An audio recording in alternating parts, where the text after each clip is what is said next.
In the vast expanse of the Drakmori Empire, where ancient dragons ruled over 1,000 worlds through fear and fire, there existed a truth that would shake the very foundations of their civilization. Their mighty emperor, the being they worshipped as an immortal god of scales and flame, was dying, not from battle or age, but from something far more insidious: technological decay.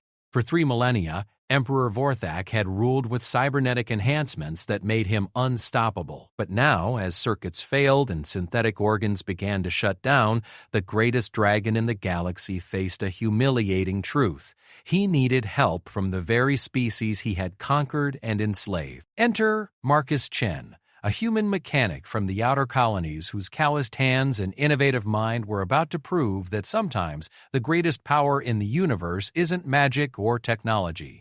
It's the relentless human spirit that refuses to accept impossible as an answer. Marcus Chen wiped the grease from his hands with a rag that had seen better decades, squinting at the massive cargo hauler's engine bay. The Drakmori overseer, a 7-foot reptilian with emerald scales and permanently narrowed eyes, tapped his clawed foot impatiently against the metal deck plates. "Human, you said 1 hour."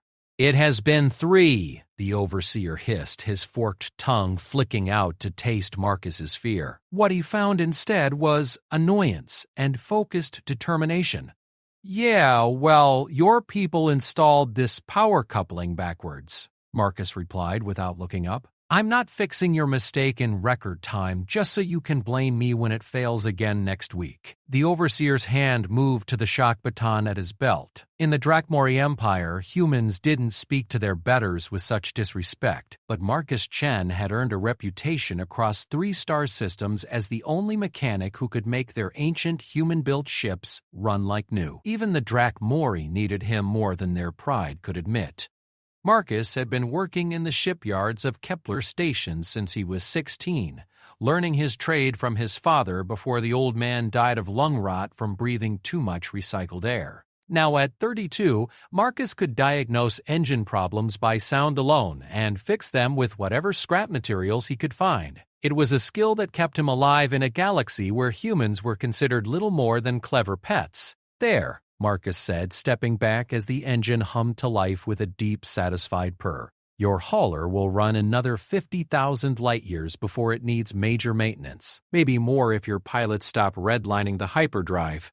The overseer grudgingly transferred credits to Marcus's account. As the alien walked away, Marcus heard him muttering about inferior human engineering, even though the ship he'd just fixed was running better than it had in decades. Marcus was packing his tools when the station's alert klaxons began wailing. Red lights flashed across every surface as an announcement echoed through the docking bays. "All personnel report to designated positions. Imperial inspection in progress." Repeat, "Imperial inspection in progress." The blood drained from Marcus's face. Imperial inspections meant one thing: someone important from the Dragon Emperor's court was coming to Kepler Station. These visits usually ended with half the human workforce being shipped off to mining colonies for some imagined slight against the Empire. Around him, Drakmori guards herded human workers into inspection lines. Marcus kept his head down and moved with the crowd, hoping to blend in. But as they were formed into rows in the main docking bay, he noticed something odd. The guards seemed nervous, constantly checking their communication devices and speaking in hushed, urgent tones. A massive Imperial cruiser docked with the station, its hull black as the void and decorated with golden dragon emblems. The airlock hissed open and out stepped an entourage that made Marcus's knees weak. These weren't ordinary Drakmori soldiers or officials. These were members of the Emperor's personal guard, their scales polished to mirror brightness, their cybernetic implants glowing with power indicators. At the center of the group walked a figure that commanded absolute silence. General Krex, the Emperor's right hand, stood 8 feet tall with battle scars crossing his snout and arms that could crush steel. His reputation for cruelty was legendary across the galaxy. The general's eyes, one organic and one cybernetic, swept across the assembled humans with obvious disdain. "Attention, slaves," Krex's voice boomed through the docking bay. His Imperial Majesty requires a service that none of our finest engineers can provide. We seek a human with exceptional mechanical skills, one who understands both organic and synthetic systems integration. Marcus felt his stomach twist. Whatever the Emperor needed, it couldn't be good for whoever was chosen. He'd heard rumors about humans disappearing into the Imperial Palace, never to be seen again. General Krex continued, "Our scanning of this station's records indicates one human possesses the required expertise. Marcus Chen of Maintenance Bay 7, step forward." Every eye in the docking bay turned toward Marcus. He felt like he was drowning in the sudden attention. Slowly, fighting every instinct that told him to run, he stepped out of the line and walked toward the general. Each step felt like walking toward his own execution. This pathetic creature? One of the Imperial Guards sneered. "Lord General, surely there are better specimens available." Krex held up a massive hand for silence, his cybernetic eye focusing on Marcus with uncomfortable intensity. "Human, our records show you have repaired 17 different classes of starships, including several pre-war Earth vessels. You have also successfully integrated Drakmori technology with human engineering. Is this accurate?" Marcus's throat felt like sandpaper, but he managed to speak. "Yes, sir. I've worked on fusion drives, quantum tunneling arrays, gravitational manipulators, and life support systems. Pretty much everything that flies." "And you understand cybernetic systems, medical implants, and neural interfaces?"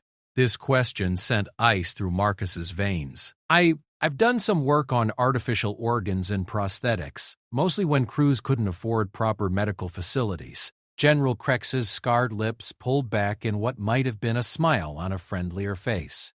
"Excellent. Gather whatever tools you require." "Wait," Marcus said, immediately regretting his boldness. "What exactly am I being asked to do?" The general's expression darkened, and several guards stepped forward threateningly. But Krex waved them back.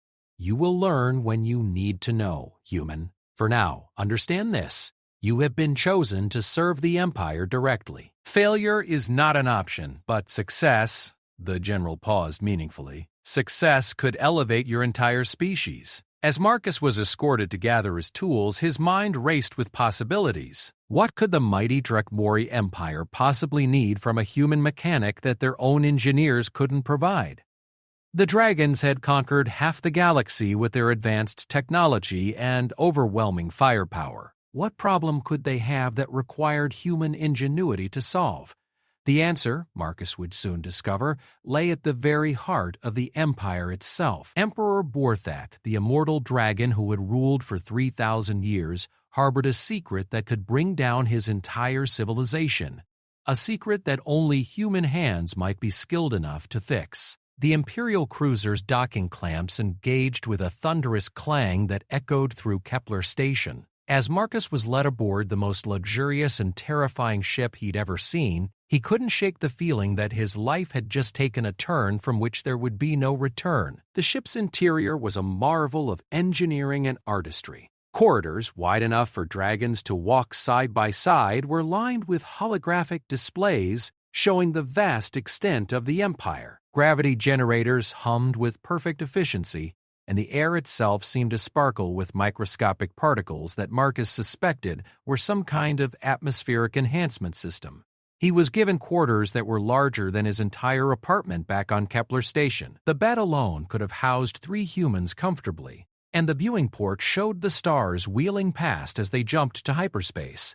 But luxury couldn't mask the fact that he was essentially a prisoner, albeit a valuable one. A Drakmori aide, smaller and less intimidating than the guards but still towering over Marcus, brought him a datapad containing technical specifications. As Marcus scrolled through the information, his eyes widened in disbelief. These weren't ordinary mechanical systems or even standard cybernetic implants. These were technological marvels that pushed the boundaries of what he thought was possible. Neural interface matrices that could process information faster than quantum computers, synthetic organs that could regenerate cellular damage at the molecular level, cardiovascular systems that could pump liquid metal instead of blood, providing both circulation and armor plating simultaneously. But as Marcus studied the designs more carefully, he began to notice something disturbing. Many of the systems showed signs of cascade failure. Components were breaking down in ways that suggested they were far older than they should be, as if they had been operating continuously for centuries. A chill ran down Marcus's spine as the implications began to sink in. These weren't theoretical designs or prototypes. These were actual systems currently installed in someone's body. Someone important enough to mobilize the Imperial fleet and commandeer human engineers. The aide returned several hours later with a meal that could have fed Marcus for a week. As he ate, the alien provided more information about their destination. The imperial capital of Dracmoria Prime orbits a red giant star in the heart of our territory, the aide explained in heavily accented Standard. It is home to 50 billion souls and serves as the administrative center for over 3,000 worlds. You will be granted access to the most secure sections of the Imperial Palace, an honor accorded to fewer than a dozen non-Dracmori in our history. What happens if I can't fix whatever's broken? Marcus asked, though he suspected he already knew the answer. The aide's expression became unreadable. The Emperor's will is absolute. Human success is your only option. As the Imperial cruiser dropped out of hyperspace 3 days later, Marcus pressed his face to the viewing port and gasped. Dracmoria Prime was beyond anything he had imagined. The planet itself had been transformed into a single continent-spanning city. Massive towers stretched up into the atmosphere, connected by bridges that could span entire human settlements. At the planet's north pole, a structure rose higher than the rest, its peak disappearing into the clouds. The Imperial Palace, the seat of power for an empire that controlled half the known galaxy. And somewhere within that impossible structure waited Emperor Vorthak, the immortal dragon whose cybernetic systems were failing after 3 millennia of operation. Systems that no Dracmori engineer dared attempt to repair, because to touch the Emperor's body without permission was death, and to fail in the attempt was something far worse. Marcus Chen, human mechanic from the outer colonies, was about to become the first person in 3,000 years to lay hands on the body of a god. The only question was whether he would survive the experience. The Imperial Palace landing bay could have housed a small city. Marcus stepped off the cruiser onto polished floors that reflected his image like a mirror, feeling impossibly small beneath a ceiling that disappeared into shadows high above. Massive statues of dragons in various poses of triumph lined the walls, their eyes seeming to follow his movement across the vast space. General Krex led the procession deeper into the palace, through corridors that defied comprehension. The walls themselves appeared to be alive, shifting between different materials and colors as they passed. Holographic displays showed real-time updates from across the Empire. Trade routes, military deployments, and tribute deliveries from conquered worlds streaming in an endless flow of information. Marcus tried to memorize the route they took, but after the 15th turn through identical passages, he gave up. The palace was designed to be a maze, ensuring that unauthorized visitors could never find their way to sensitive areas, or find their way out, for that matter. They passed through multiple security checkpoints, each one scanning Marcus with technology that made his skin tingle. Energy shields hummed to life and dissolved as they approached, recognizing the authorization codes transmitted by General Krex's cybernetic implants. Guard posts were manned by Dracmori soldiers whose scales had been polished to perfection, and whose weapons could probably vaporize an entire human settlement. After what felt like hours of walking, they reached a section of the palace that was different from the rest. The walls here were older, made from some kind of dark stone that seemed to absorb light rather than reflect it. The air itself felt heavier, charged with an energy that made the hair on Marcus's arms stand up. "Beyond this point, human, you will speak only when spoken to," General Krex commanded. "You will touch nothing unless specifically instructed. You will show proper respect to His Imperial Majesty at all times. Failure to observe these protocols will result in immediate termination. The massive doors ahead of them were works of art in themselves. Carved from what appeared to be a single piece of black crystal, they depicted the history of the Drakmori Empire in intricate detail. Dragons conquering human settlements, destroying rebellion fleets, accepting tribute from kneeling ambassadors. At the center of it all was a figure that dominated every scene. Emperor Vorthak, larger and more magnificent than any other dragon, his presence reducing all others to insignificance. The doors opened silently, revealing a chamber that took Marcus's breath away. The throne room of Emperor Vorthak was circular, its walls lined with the banners of every world in the empire. The ceiling was a transparent dome that showed the red giant star around which Drakmoria Prime orbited, its light filtering down through the room in shades of crimson and gold. At the center of the chamber, on a throne carved from meteoric rock and inlaid with precious metals from 1,000 worlds, sat Emperor Vorthak himself. Marcus had seen images of the Emperor before, of course. Every public building in the Empire displayed his likeness, but seeing him in person was an entirely different experience. Vorthak was massive even by dragon standards. His body was easily 40 feet from snout to tail, covered in scales that shifted color from deep purple to metallic silver depending on how the light struck them. But it was the cybernetic enhancements that truly set the Emperor apart from ordinary dragons. His left arm had been replaced entirely with a mechanical construct of dark metal and glowing power conduits. Neural interface ports dotted his skull, connected to a crown-like device that pulsed with information displays. His right eye was artificial, a sphere of crystalline material that seemed to contain swirling galaxies of data.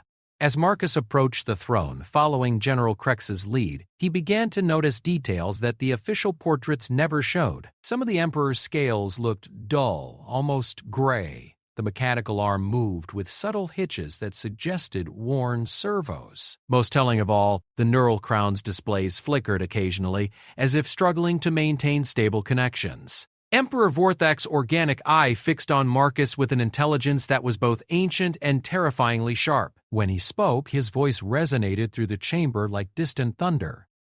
"So this is the human who believes he can succeed where my finest engineers have failed." Marcus's mouth went dry, but he forced himself to speak. "Your Imperial Majesty, I don't know what your engineers have tried, but I've spent my life making broken things work again. If you'll allow me to examine the systems, I can tell you whether they can be repaired." A sound like grinding stone emanated from the Emperor's throat. It took Marcus a moment to realize that Vorthak was laughing. "Examine the systems," the Emperor repeated. "Human, these systems are integrated directly into my neural pathways, my cardiovascular network, my skeletal structure. To examine them properly would require intimate access." The implications of those words hit Marcus like a physical blow. The Emperor wasn't asking him to repair some external device or even a conventional cybernetic implant. He was asking Marcus to essentially perform surgery on the most powerful being in the galaxy, to touch and manipulate systems that were as much a part of Vorthak as his own organs. "I understand, Your Majesty," Marcus said, surprising himself with the steadiness of his voice. "I'll need to see the complete technical specifications, medical scans, and maintenance logs. And I'll need a proper workshop with diagnostic equipment." Emperor Vorthak leaned forward on his throne, his massive form casting Marcus in shadow. "You speak as if you have a choice in the matter, human. Let me clarify your situation." The Emperor gestured with his mechanical arm, and holographic displays materialized in the air around Marcus. Images of Kepler Station appeared, showing every human settlement, every worker, every family. 300,000 of your species currently reside within this system alone, Vorthak continued. Their continued existence depends entirely on your success in this endeavor. Fail, and they will be relocated to the uranium mines of Gakton VII, where the average life expectancy is approximately 6 months. Marcus felt the weight of 300,000 lives settle on his shoulders. The Emperor wasn't just threatening him. He was threatening every human Marcus had ever known or worked with. However, Vorthak's tone shifted slightly. "Success will be rewarded appropriately. Complete restoration of my systems will result in significant improvements to the conditions of human settlements throughout the Empire. your species could go from being slaves to being valued citizens. The carrot and the stick, Marcus thought, promise of elevation for success, threat of extinction for failure. It was a typically Drakmori approach to motivation. I'll need to understand exactly what's wrong with the current systems, Marcus said. When did the problem start? What symptoms have you been experiencing? General Krex stepped forward threateningly, but Emperor Vorthak raised his organic hand for patience. An interesting approach, human. You wish to treat me as you would any other patient. The Emperor's artificial eye whirred as it focused on Marcus. Very well. The degradation began approximately 50 years ago with minor glitches in sensory processing. Over time, the failures have cascaded through multiple systems.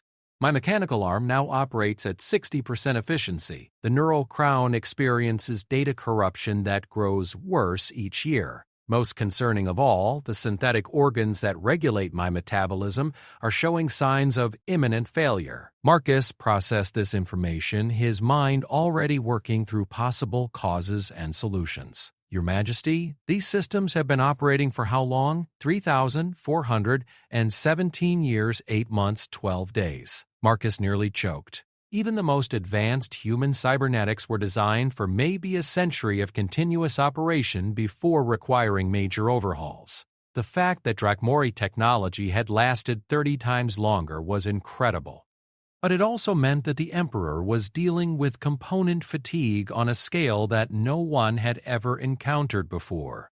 The original installation was performed by the finest engineers of my era, Vorthak continued. Unfortunately, they are all dead and the technical knowledge died with them. Modern Drakmori science has advanced in other directions, but we have lost the specialized expertise required for this type of integration. What about the manufacturing specifications, technical manuals? Surely someone kept records.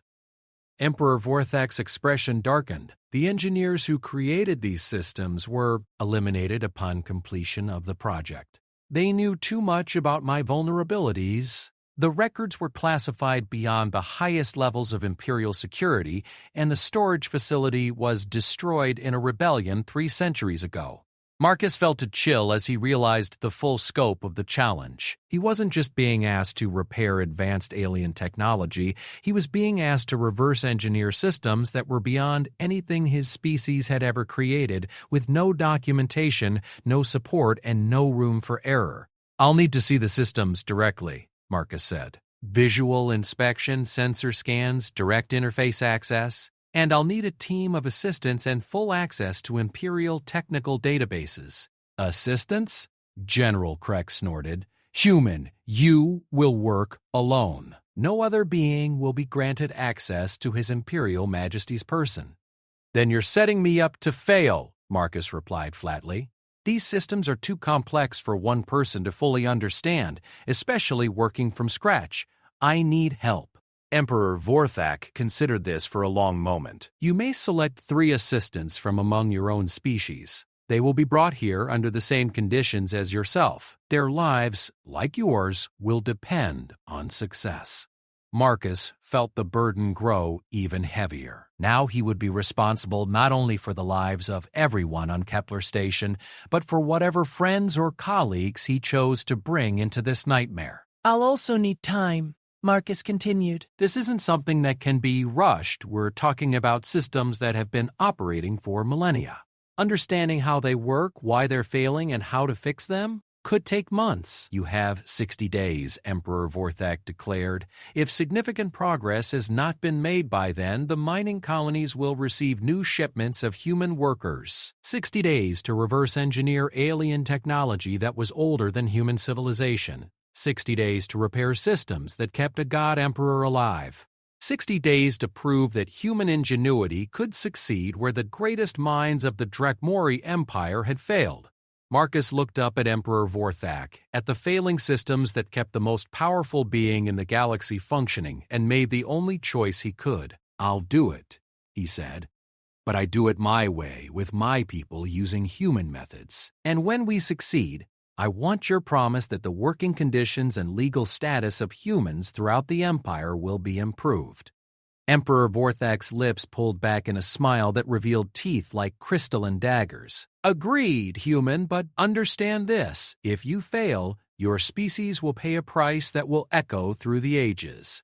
As Marcus was escorted from the throne room to begin the most important work of his life, he couldn't shake the feeling that he had just agreed to attempt the impossible. But then again, humans had been doing the impossible for as long as they had been reaching for the stars. The question was whether human determination would be enough to save not just Emperor Vorthak, but the future of humanity itself. The workshop that Emperor Vorthak provided was unlike anything Marcus had ever seen. Located in the deepest levels of the Imperial Palace, the facility combined the best of Drakmori technology with equipment specifically requisitioned for human use. Holographic workstations floated at comfortable heights, their displays automatically adjusting to human visual ranges. Diagnostic scanners capable of analyzing matter at the subatomic level hummed quietly in specialized alcoves. Marcus spent his first day alone in the workshop, familiarizing himself with the equipment and reviewing the limited medical data available on Emperor Vorthak. The technical specifications were staggering in their complexity. The neural crown alone contained processing elements that operated on principles human science had only theorized about. The synthetic organs used materials that didn't exist in nature, engineered at the molecular level to interface seamlessly with biological tissue.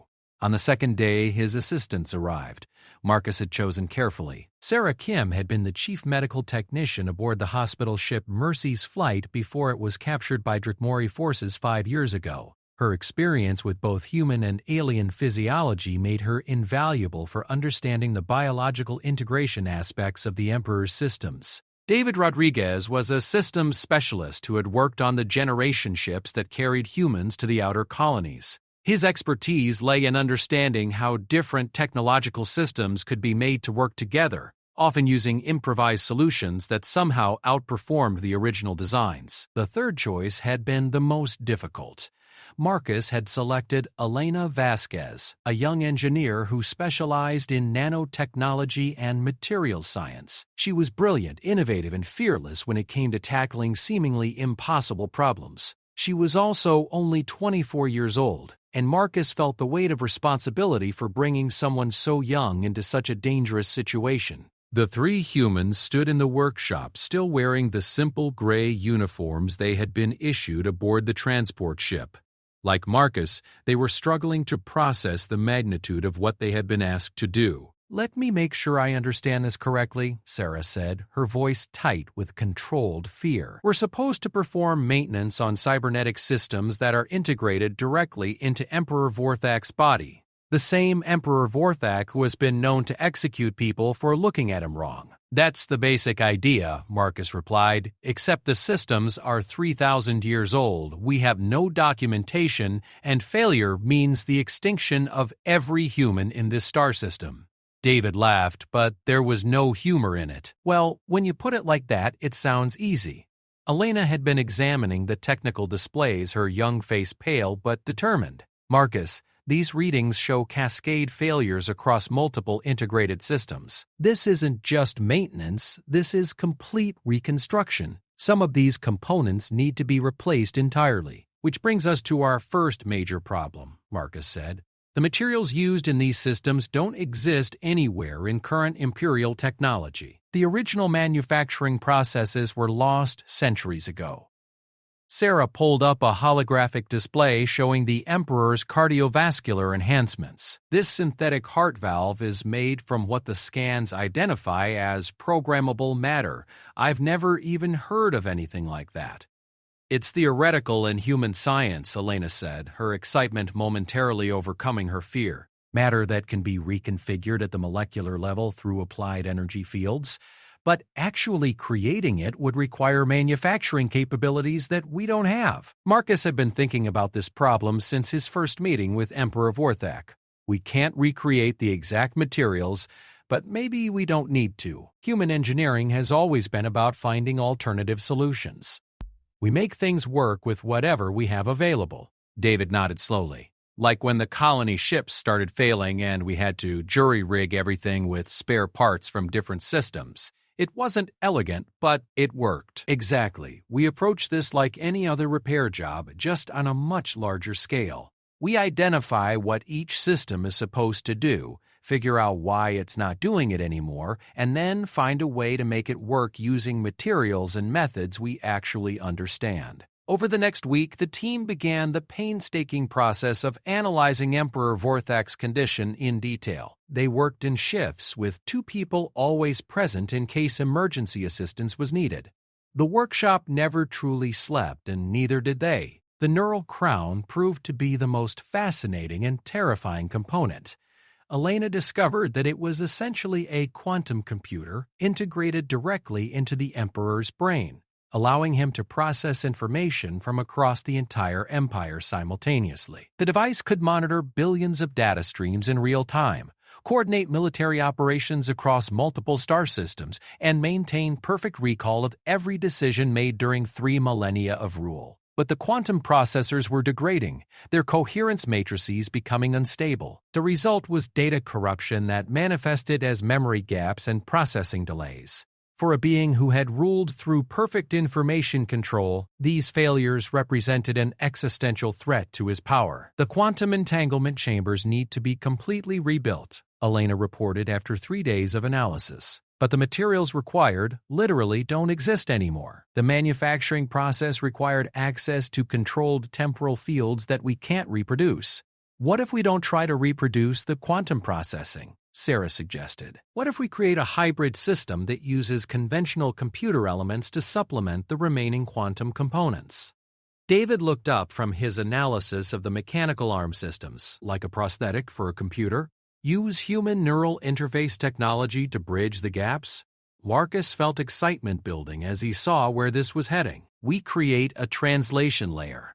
The quantum components handle the massive data processing they were designed for, but human-built systems take over the integration and interface functions. It could work, Elena said, her voice growing stronger. We use conventional processing elements to stabilize the quantum systems and provide backup functionality when they fail. It's not elegant, but it might be more reliable than trying to rebuild 3,000-year-old technology. The mechanical arm presented different challenges. The original designers had created joints and actuators that operated through controlled gravity fields, allowing for strength and precision that surpassed anything in current Imperial technology. But the gravity generators were failing, their containment fields becoming unstable. We replaced the gravity actuators with conventional servo systems, David proposed. They won't be as powerful, but they'll be reliable and maintainable. The Emperor won't accept reduced functionality, Marcus pointed out. He needs to appear as strong and capable as ever. Then we add more conventional systems, Sarah said. Multiple servo clusters working together could exceed the output of the original gravity actuators. The arm might be slightly heavier, but the external appearance wouldn't change. The synthetic organs posed the greatest risk. These weren't just mechanical devices. They were integrated into Emperor Vorthak's biological systems at the cellular level. The failing synthetic heart was the most critical issue, as its complete failure would kill the Emperor within minutes. Sarah had been working around the clock to understand the biointegration processes. The synthetic organs use programmable matter to interface with the Emperor's natural tissue. As the matter loses programmability, the interface becomes less efficient. Eventually, it will reject entirely. Can we create new interface tissues? Marcus asked. Not with the same materials. But I think we can use modified human biocompatible polymers combined with Drakmori medical nanotechnology. It won't be as seamless as the original integration, but it should provide stable, long-term function. As their second week in the workshop concluded, Marcus began to see the outlines of a solution. It wouldn't be elegant, and it certainly wouldn't match the sophisticated beauty of the original systems. But it would work, and it would be maintainable using technologies and materials that still existed. The plan they developed was ambitious beyond anything humans had ever attempted. They would essentially rebuild Emperor Vorthak's cybernetic systems using a hybrid approach that combined the best of human and Drakmori technology. Where original systems couldn't be reproduced, they would substitute human innovations. Where biological integration was failing, they would create new interface methods using materials they could actually manufacture. But before they could begin the actual work, they needed to test their theories, and that meant asking Emperor Vorthak to submit to preliminary procedures that would be uncomfortable, potentially dangerous, and definitely unprecedented. Marcus stood before the communications console that connected directly to the throne room, knowing that the next conversation could determine the fate of his entire species. Emperor Vorthak had made it clear that failure was not an option, but now Marcus needed to convince the immortal dragon to trust in human methods that had never been attempted before. "Your Imperial Majesty," Marcus said into the comm system, "we have completed our initial analysis and developed a treatment plan, but we need to discuss the approach before we can proceed." The response came immediately. "Explain." Marcus took a deep breath. "The original systems cannot be repaired using conventional methods. The materials and technologies used in their construction are no longer available. However, we believe we can rebuild the functionality using hybrid human Drakmori systems that will be more reliable and maintainable than the originals." There was a long pause before the Emperor responded. "You propose to replace components that have served for 3 millennia with untested human technology?" "Yes, Your Majesty, but the alternative is complete system failure within the next 6 months. Our analysis shows that cascade failures are accelerating. Without intervention, the synthetic organs will reject entirely." Another pause, longer this time. Marcus could imagine the Emperor weighing his options, considering whether to trust his life to the ingenuity of the species he had conquered. "Proceed with preliminary testing," Emperor Vorthak finally said. "But understand this, human, you will personally test every component before it is installed in my body. If the technology fails, you will experience that failure first." Marcus felt his stomach drop, but he managed to keep his voice steady. "Understood, Your Majesty. We'll begin with the least critical systems and work our way up to the major organs." As the comm channel closed, Marcus turned to his team. They had heard the entire conversation, and their faces reflected his own mixture of determination and terror. "Well," Elena said with forced lightness, "at least we know our work will be thoroughly tested." Sarah shook her head. "Marcus, you can't actually test the neural crown or synthetic organs on yourself. They're integrated systems designed for Drakmori physiology." "We'll cross that bridge when we come to it," Marcus replied. "For now, let's focus on building systems that we're confident will work. Because in about 45 days, we're going to be performing surgery on a god." The testing phase began with Marcus strapped into a medical chair that had been hastily modified for human physiology. The first component they needed to validate was a neural interface adapter that would bridge the gap between Emperor Vorthak's quantum-enhanced brain and the conventional computer systems they had designed to replace failing quantum processors. Elena monitored the installation procedure while Sarah handled the biological compatibility sensors. David stood ready to shut down all systems at the first sign of problems. The interface itself was a marvel of improvised engineering. Human neural mesh technology combined with Drakmori quantum resonance chambers, all held together with circuitry that Marcus had personally soldered using techniques learned from decades of starship repair. "Neural pathways are stable," Sarah reported as the interface came online. "No signs of rejection or inflammation."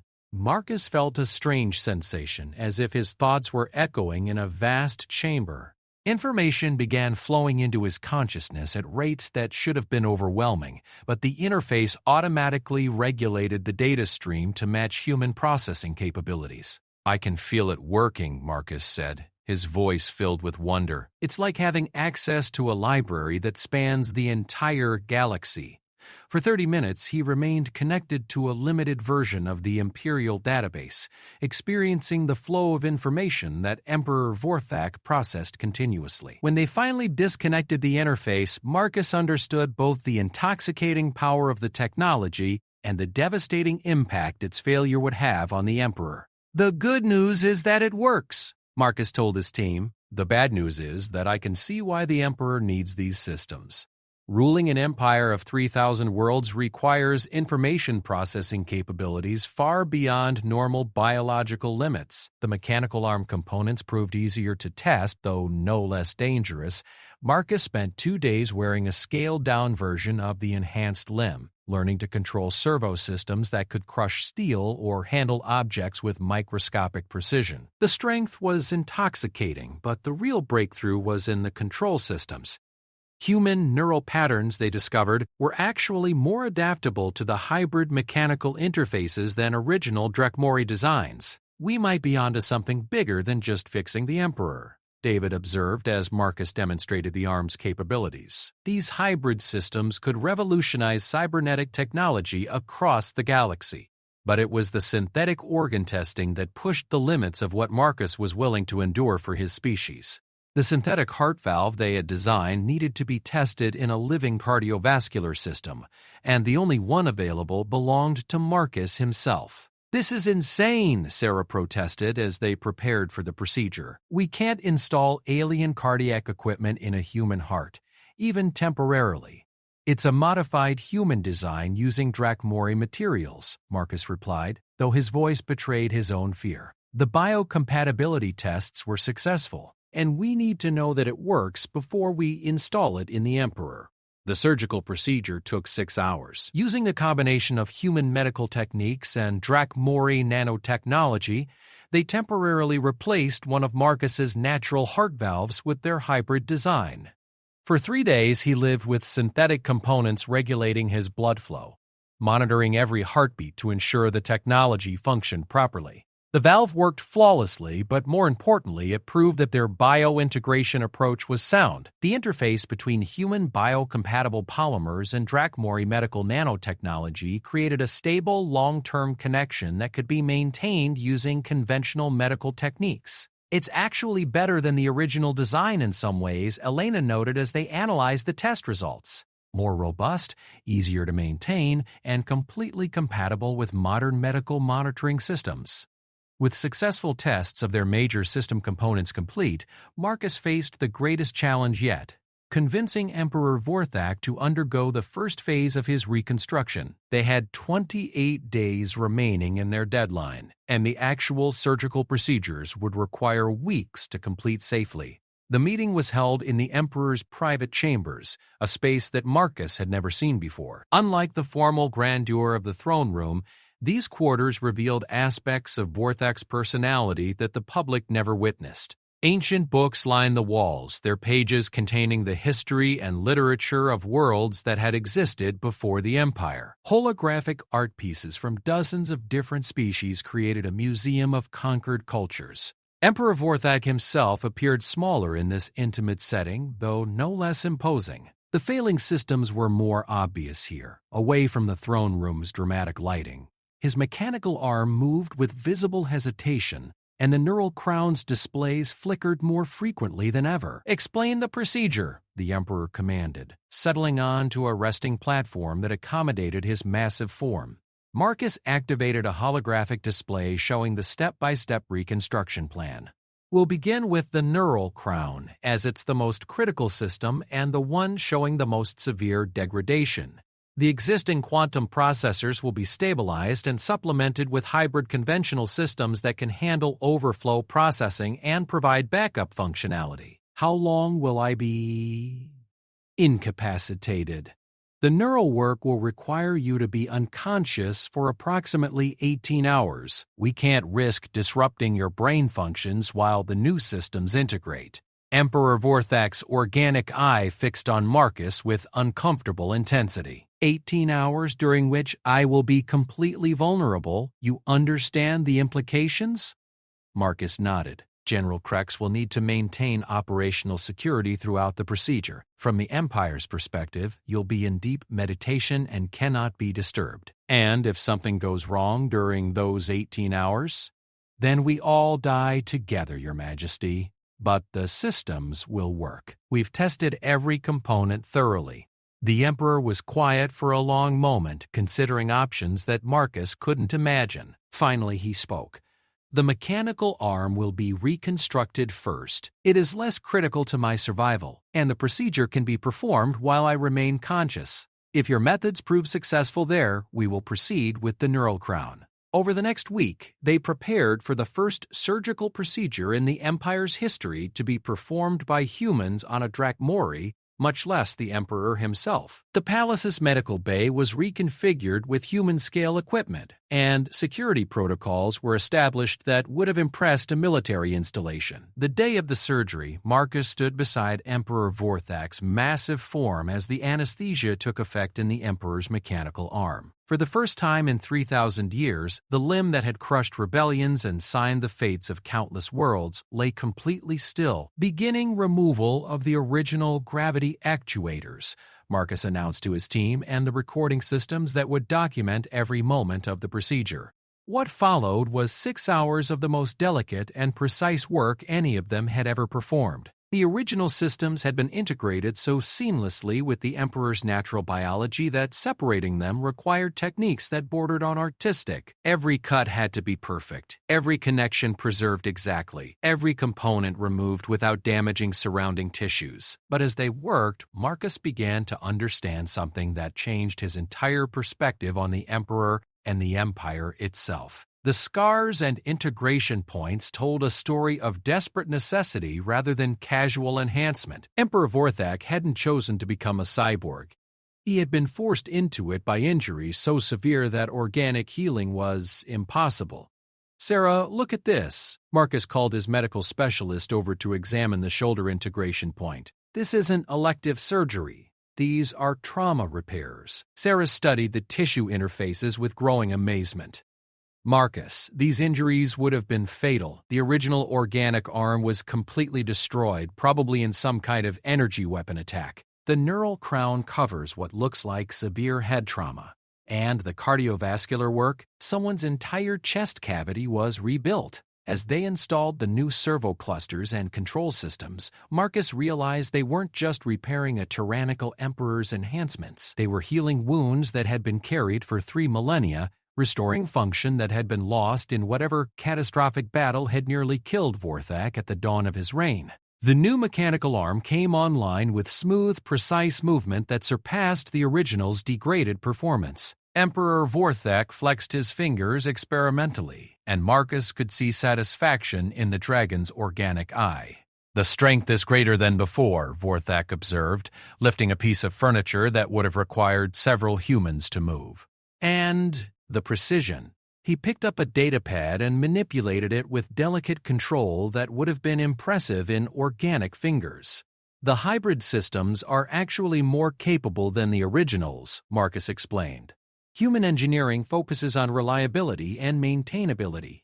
These servos will function at peak performance for centuries, and they can be upgraded or replaced as technology advances." Emperor Vorthak studied his enhanced limb with an expression that Marcus couldn't read. "You have exceeded my expectations, human. The arm functions better than it has in 500 years. "Thank you, Your Majesty. Are you ready to proceed with the neural crown reconstruction?" The Emperor's pause lasted so long that Marcus began to worry he was having second thoughts. Finally, Vorthak spoke. "There is something you must understand before we continue. The neural crown doesn't just process information. It contains my memories. Every decision I have made, every moment of the past 3,000 years, every piece of knowledge I have acquired. If something goes wrong during the reconstruction, your entire identity could be lost," Marcus finished. "Your Majesty, we understand the risks, but the current degradation patterns show complete failure within 6 months. Without the reconstruction, you'll lose those memories anyway. Begin the preparations," Emperor Vorthak commanded. "But know this. If I die during this procedure, General Krex has orders to ensure that humanity dies with me. If I survive but my memories are lost, the same orders apply. You are not just preserving my body, human. You are preserving the continuation of your entire species." As Marcus and his team began preparing for the most critical surgery in the history of the galaxy, He couldn't shake the feeling that they were about to change more than just Emperor Vorthak's failing systems. They were about to alter the balance of power in the Empire itself, and the consequences would echo across the stars for generations to come. The Neural Crown reconstruction began at dawn on day 57 of their deadline. Emperor Vorthak lay unconscious on the surgical platform, his massive form still and vulnerable for the first time in millennia. Around him, the most advanced medical monitoring equipment in the galaxy hummed quietly, tracking every biological function while his consciousness drifted in medically induced sleep. Marcus stood over the Emperor's head, studying the neural crown one final time before beginning the delicate process of removing components that had been integrated with Vorthak's brain for 3,000 years. The device was a masterpiece of ancient engineering, its quantum processing cores arranged in patterns that seemed to follow mathematical principles human science was only beginning to understand. Beginning removal of the primary quantum matrix, Marcus announced to the recording systems. His hands steady from decades of precision work, carefully disconnected neural pathways that carried the memories and knowledge of an empire. Elena monitored the quantum systems as they went offline one by one. Processing load is transferring to backup systems. Brain activity remains stable, but we're seeing increased neural stress indicators. That's expected, Sarah replied, watching the biological monitors. We're essentially performing surgery on his consciousness itself. Some stress is unavoidable. As they worked deeper into the crown structure, Marcus began to encounter something unexpected. Hidden within the quantum matrices were data structures that weren't part of the original Imperial records. Accessing them required careful extraction, as they appeared to be encrypted using protocols that predated the Empire itself. David, can you analyze these data clusters? Marcus asked, transferring the mysterious files to his systems specialist. David's expression grew increasingly amazed as he examined the encrypted data. Marcus, these aren't just government records or military files. These are personal memories, but they're incredibly old. Some of these timestamps go back to before Emperor Vorthak's rule began. Before his rule? Sarah looked up from her biological monitors. But he's been emperor for 3,000 years. What could be older than that? As they continued the reconstruction, gradually replacing failing quantum processors with hybrid human Drachmori systems, the encrypted memories began to unlock automatically. The hybrid systems, it seemed, were compatible with security protocols that the original quantum processors could no longer access due to their degradation. What they found changed everything they thought they knew about Emperor Vorthak and the Drachmori Empire. Elena, you need to see this, David called out, his voice filled with shock. These memories, they're from before Vorthak became emperor. And according to these files, he wasn't originally Drachmori. The revelation hit the surgical team like a physical blow. Emperor Vorthak, the god emperor who had ruled the Drachmori Empire for 3 millennia, had once been something else entirely. The encrypted memory showed a being called Vorthak the Healer, member of a peaceful species called the Cathari, who had possessed natural abilities to repair and enhance other forms of life. The injuries we saw during the mechanical arm surgery, Sarah said, pieces falling into place, they weren't from battle, they were from forced biological conversion. Someone transformed him from Cathari to Drachmori using cybernetic implants. As the new neural crown came online, more memories became accessible. The true history of the Empire began to unfold, showing Vorthak's original people being conquered by the Drachmori military. But instead of being enslaved or eliminated, Vorthak had been captured for a different purpose. The original Drachmori Emperor was dying. Marcus read from the unlocked files. Their medical technology couldn't save him, but they had heard of a Cathari healer with unprecedented abilities. So they captured Vorthak, forced cybernetic conversion on him to make him physically Drachmori, and then transferred the dying emperor's consciousness into his body. Elena paused in her work on the quantum processors. You're saying that Emperor Vorthak is actually 2 people?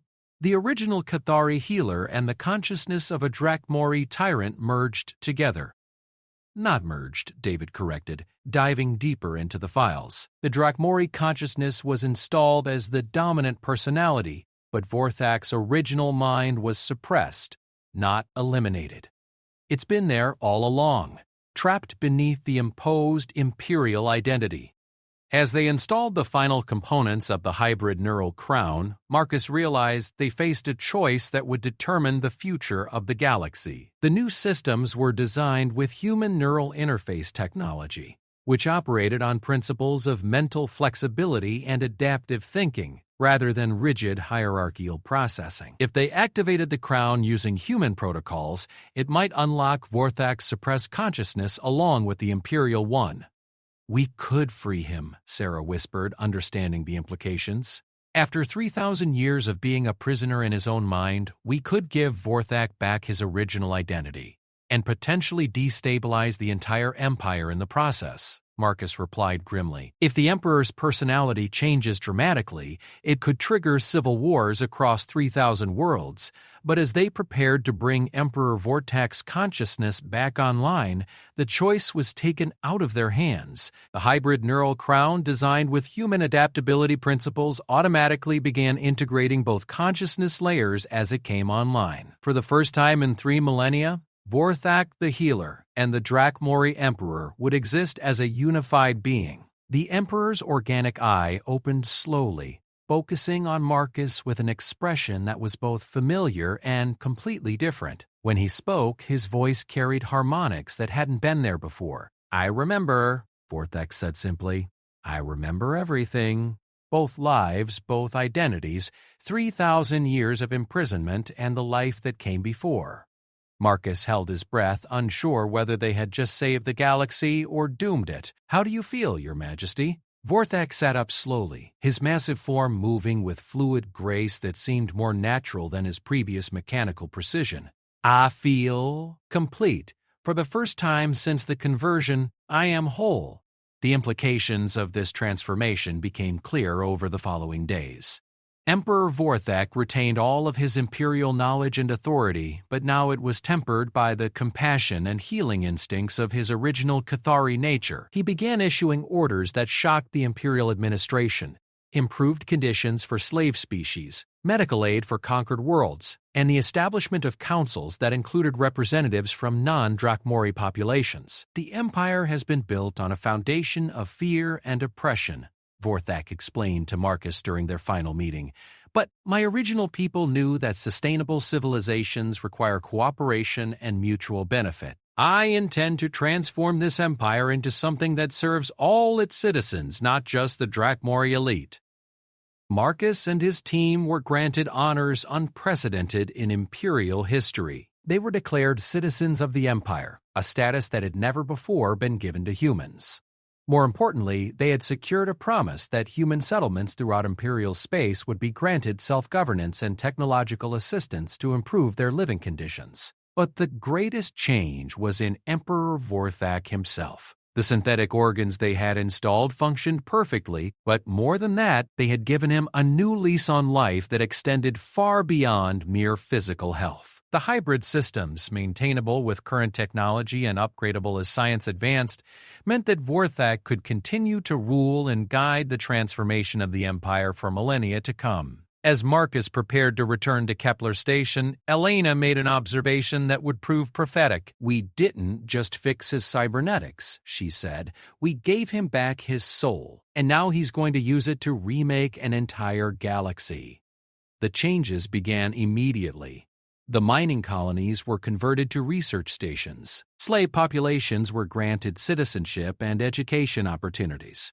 Human engineers were invited to work alongside Drakmori scientists, sharing knowledge and developing technologies that neither species could have created alone. General Krex, initially resistant to these changes, found himself appointed as head of a new imperial department dedicated to integration and cooperation between species. The transformation wasn't always smooth, and resistance from traditional imperial factions led to conflicts that would take decades to fully resolve.